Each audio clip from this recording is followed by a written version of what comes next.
வணக்கம். நான் ஸ்ரீரங்கம் ரவி உங்களோட பேசின்னு இருக்கேன்.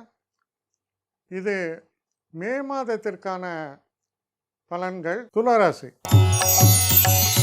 துளாராசி நேயர்களை பொறுத்த வரைக்கும் இந்த ஒரு காலகட்டத்தில் 3க்கும் 6க்கும் உடைய குரு 8ஆம் இடத்துக்கு போகிறார்.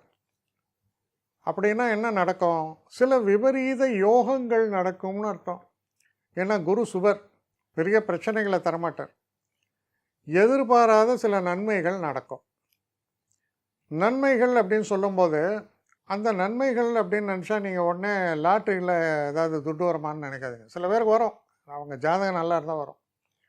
இல்லாட்டா கூட பார்த்தீங்கன்னா ஒரு பெரிய லோன் ரைஸ் பண்ணோம், ஒரு பெரிய ப்ராஜெக்ட் ஹேண்டில் பண்ணுறேன், இதுக்கு எனக்கு இந்த அளவுக்கு சப்போர்ட் வரணும், இதெல்லாம் நீங்கள் எதிர்பார்க்குறீங்க. ஷேர் மார்க்கெட்டில் பணம் வருமா, இதெல்லாம் வரும். இது போல் நன்மைகள்லாம் வரும். அதை சரியான முறையில் சரியான அதுக்கான ஒரு ஆலோசகர்கள் மூலமாக நீங்கள் செயல்படும் போது சிறப்பான வெற்றிகளை பெற முடியும். அதோடு இல்லாமல் முக்கியமாக ஒரு விஷயத்தில் கொஞ்சம் ஜாக்கிரதையாக இருங்க. என்ன காரணம்? சூரியன் 7ஆம் இடத்தில் சஞ்சாரம், அதுக்கப்புறம் 8ஆம் இடத்துக்கு போகிறார். உடல் ஆரோக்கியத்தில் கூடுதல் கவனம் தேவை. குறிப்பாக பிபி, சுகர் இதெல்லாம் இருக்கிறவங்களாம் கொஞ்சம் ஜாக்கிரதையாக இருங்க. இதெல்லாம் கொஞ்சம் படுத்தும். அதனால் உடல் ஆரோக்கியத்தில் கவனமாக இருந்தால் மற்ற ப்ராஸ்பரிட்டி மற்ற விஷயங்கள்லாம் சொல்லாமலே நல்லா இருக்குது, சிறப்பான ஒரு பலன். அதோடு இல்லாமல் 5ஆம் இடத்தில் இருக்கக்கூடிய சனி மிகப்பெரிய நன்மைகளே உங்களுக்கு. அதை சனி ஸ்திரம்னா என்ன? ஒன்று கொடுத்தா அது நிலைத்து நிற்கும். அது சனியால் தான் முடியும். அப்போ சனி என்னெல்லாம் உங்களுக்கு கொடுக்கறதுக்கு இருக்குது? திடீர்னு ஒரு நல்ல வீடு வாங்குவீங்க,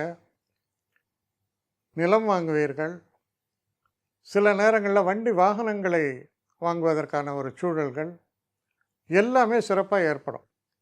அதனால் பார்த்தீங்கன்னா எதிர்பாராத அதிர்ஷ்டங்கள் அப்படிங்கிற லிஸ்ட்டில் நீங்களும் இருக்கீங்க. நல்ல பலன்கள் நல்லபடியாகவே நடக்கும். நீங்கள் மட்டும் கொஞ்சம் ஆப்டிமிஸ்டமாக யோசிக்கணும். ஆப்டிமிஸ்டிக் சொல்லுவாங்க. அந்த மாதிரி ஒரு தன்மையில் நீங்கள் இருந்தீங்கன்னா நிச்சயமான முன்னேற்றத்தை காண முடியும். நிறைய பேர் என்னை எப்படி காண்டாக்ட் பண்ணுறதுன்னு கேட்குறாங்க.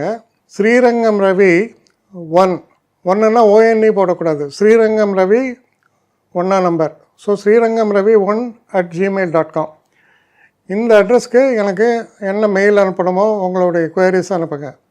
ஆனால் இதில் முக்கியமான ஒரு விஷயம் என்னென்னா, இந்த குவரிஸ் ஒன்லி ஃபார் அப்பாயின்மெண்ட்ஸுக்கான கட்டணமும் உண்டு.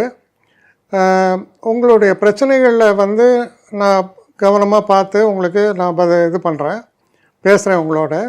ஆனால் எல்லாமே டெலிஃபோன் மூலமான ஒரு டிஸ்கஷன்ஸாக தான் இருக்கும். ஆனால் இதில் முக்கியமான ஒரு விஷயம், அவசியம் உள்ளவர்கள் மட்டும் இதை உபயோகப்படுத்திங்க.